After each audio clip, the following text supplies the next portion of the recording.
8वें वेतन आयोग में कम्यूटेशन की रिकवरी होगी 12 साल। पेंशनर्स को 8वें वेतन आयोग में सबसे ज़्यादा नुकसान। और 8वें वेतन आयोग के 7 पिलर जो तय करेंगे फिटमेंट फैक्टर। एक के बाद एक 8वें वेतन आयोग पर 3 बड़ी अपडेट आ चुकी है, जिसके बारे में हम बात करेंगे आगे इस वीडियो में। 15 साल की बजाय पेंशन को 12 साल में रिस्टोर करने को लेकर सरकार से काफ़ी दिनों से बातचीत चल रही है। अब लगता है कि नए वेतन आयोग में ये मांग जल्द ही पूरी हो सकती है।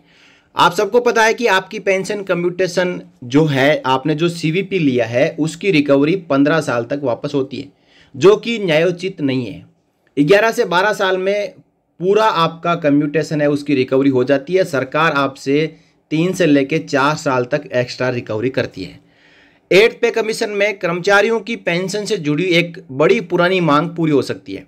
सरकार ने आश्वस्त किया है कि कर्मचारी के रिटायरमेंट के बाद होने वाली कम्यूटेशन प्रक्रिया की अवधि को 15 से 12 साल करने पर विचार किया जा रहा है। इसे 8वें वेतन आयोग के टर्म्स ऑफ रेफरेंस में शामिल किया जा सकता है। कम्यूटेशन प्रक्रिया में जब कोई कर्मचारी रिटायर होता है तो उसे अपनी पेंशन का एक हिस्सा एक मुश्त राशि के रूप में लेने का विकल्प मिलता है, जिसे कम्यूटेड पेंशन कहा जाता है। फिर सरकार 15 साल की अवधि में पेंशन का 40% और डिफेंस पेंशनर्स का 50% हिस्सा काटकर उसकी रिकवरी करती है। इसी मियाद को 15 से घटाकर 12 साल करने की मांग लंबे समय से चली आ रही है।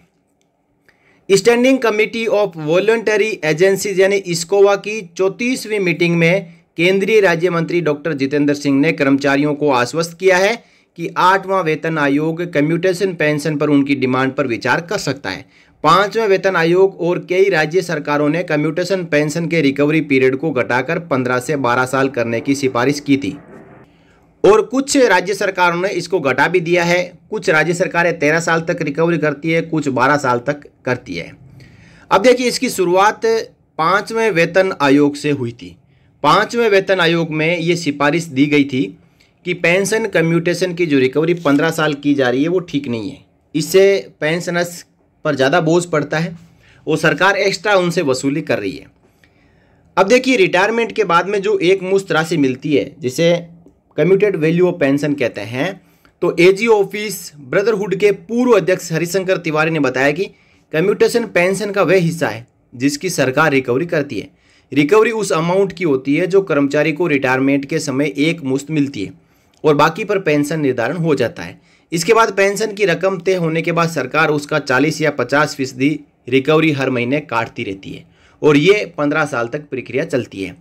तिवारी ने आगे बताया कि सरकार की ये रिकवरी ब्याज के साथ 11 से 12 साल के भीतर पूरी हो जाती है।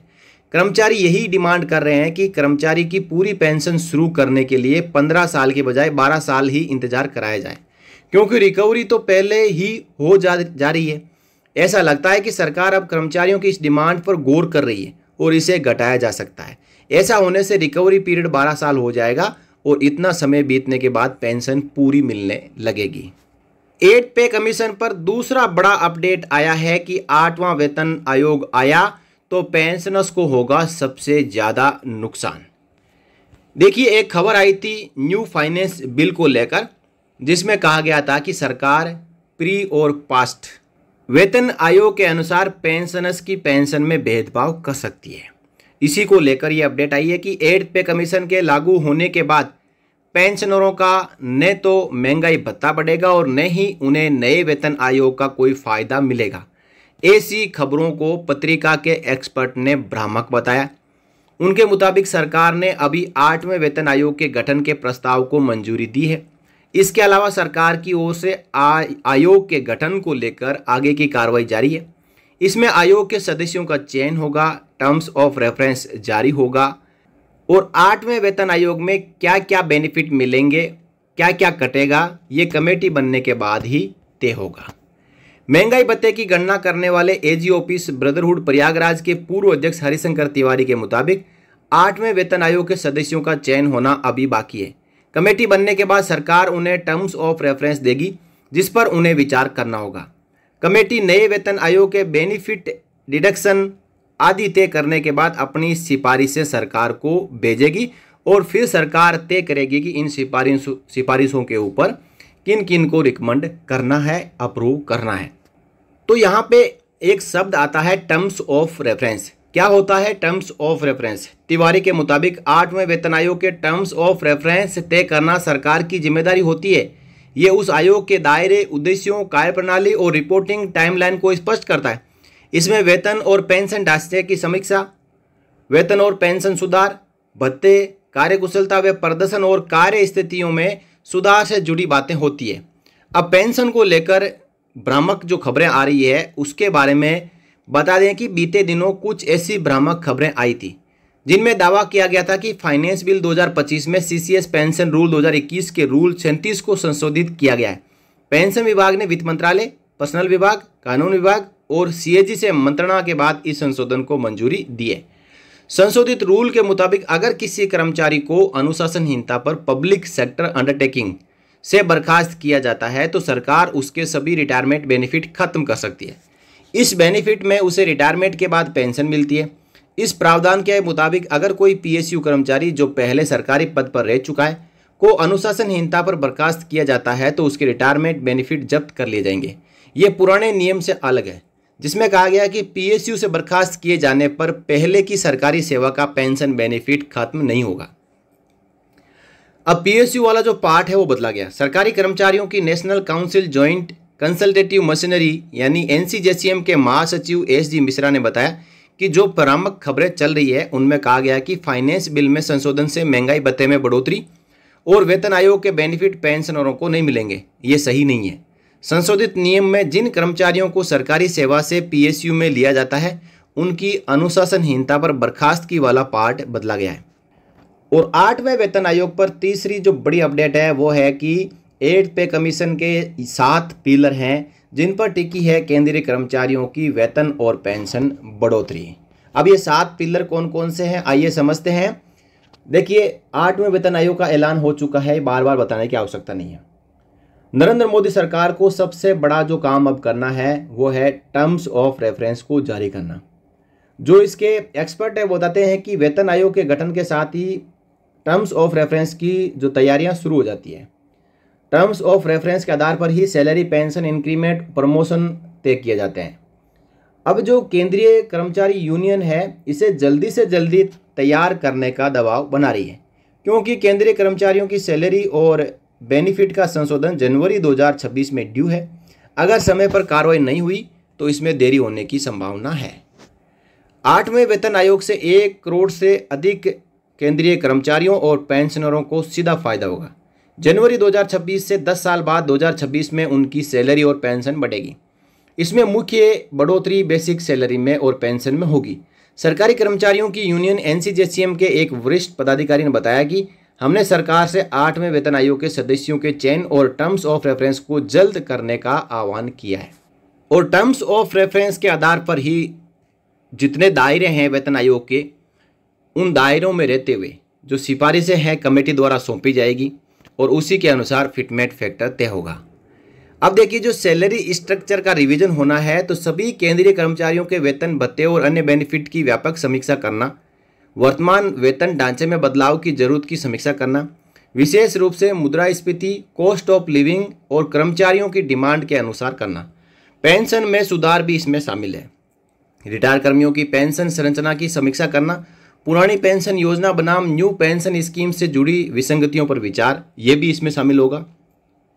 अगला जो पिलर है वो है कि अलाउंसेस पर बात, सभी मौजूदा भत्तों एचआरए, डीए, टीए आदि का अध्ययन कर सिफारिश करना और जरूरत पड़ने पर नए भत्तों का सुझाव देना। वेतन आयोग का अगला पिलर है वो है परफॉर्मेंस लिंक्ड पे। सैलरी में इंक्रीमेंट को परफॉर्मेंस इवैल्यूएशन से जोड़ने की संभावनाएं तलाशना, पदोन्नति के तरीकों में पारदर्शिता बढ़ाने की सिफारिश है। और अगला जो पिलर है वो है कि इक्विटी एंड यूनिफॉर्मिटी यानी समानता और समावेश, विभिन्न सेवाओं और संवर्गों में वेतन असमानताओं को कम करने के उपाय ढूंढना, महिलाओं और दिव्यांगजनों और दूर दराज क्षेत्रों में कार्यरत कर्मचारियों के विशेष मुद्दों पर सुझाव। ये काम है जो 8वें वेतन आयोग की समिति करने जा रही है। साथ ही साथ जो वर्किंग कंडीशन है जैसे कि दफ्तर का वातावरण, कर्मचारियों के मानसिक स्वास्थ्य और वर्क लाइफ बैलेंस पर ध्यान देने वाली नीतियां 8वें वेतन आयोग में लाई जाएगी। और सुझाव और रिपोर्ट देने का जो समय है वो है कि एक निश्चित अवधि 18 से 24 महीने में रिपोर्ट सौंपने की सिफारिश, साथ ही साझेदारों के सुझाव लेना। देखिए, यदि समिति का गठन अब होता है और 18 से 24 महीने तक रिपोर्ट सौंपने का समय दिया जाता है, इसका मतलब कि 2028 में जाके 8वां वेतन आयोग लागू होगा। तो इस समय को और कम करने के लिए सरकार को चाहिए कि तुरंत ही टर्म्स ऑफ रेफरेंस जारी करे और समिति का गठन करे, ताकि वो समिति अपना टर्म्स ऑफ रेफरेंस के अनुसार जल्द से जल्द काम पूरा करके और अपनी सिफारिश से सरकार को सौंप दे, ताकि ये 18 से 24 महीने का जो पीरियड है वो कम हो जाए। तो दोस्तों, यहाँ पे सबसे बड़ा मुद्दा है फिटमेंट फैक्टर का। देखिए, 8वां वेतन आयोग आता है और समिति अपनी सिफारिश से सरकार को सौंपती है, तो उसमें सबसे बड़ा पॉइंट मुद्दा देखने वाला ये होगा कि ये कमेटी फिटमेंट फैक्टर के बारे में अपनी जो सिफारिश है वो क्या रखती है। अब आप मार्केट में देख रहे हैं, मीडिया में देख रहे हैं, 1.92 से लेकर 3.00 तक जो चाहे फिटमेंट फैक्टर के अनुसार आपकी पेंशन और सैलरी बढ़ाई जा रही है। लेकिन इसके पीछे बड़ा मुद्दा ये है कि आपका DA DR उस लेवल में नहीं बढ़ रहा है जितनी आप मांग कर रहे हैं, जितनी महंगाई का आप सामना कर रहे हैं। ये मुश्किल से 60% पहुंचेगा जनवरी 2026 से। तो 1.60 आपका फिटमेंट फैक्टर हुआ DA DR के आधार पर। इसके ऊपर सरकार अपना एलिमेंट कितना जोड़ती है, इसी से तय होगा फिटमेंट फैक्टर। देखिए, आज से पहले कभी भी जितना आपका DA DR मर्ज होने से फिटमेंट फैक्टर बना, उतना सरकार ने नहीं दिया।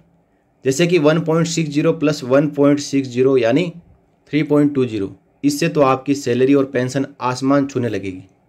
लेकिन सरकार 15 से 20 पॉइंट जरूर देगी, जिससे 1.60 से ये 1.90, 1.92, 1.96, 2.00 तक पहुंच सके।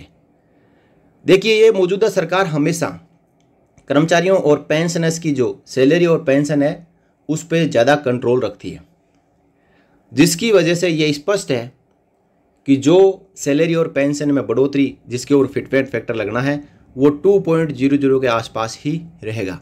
इसके बारे में आपकी क्या राय है? आप अपनी राय कमेंट बॉक्स में रखें कि फिटमेंट फैक्टर सरकार कितना देगी। साथ ही साथ आप इस वीडियो को शेयर भी कर सकते हैं।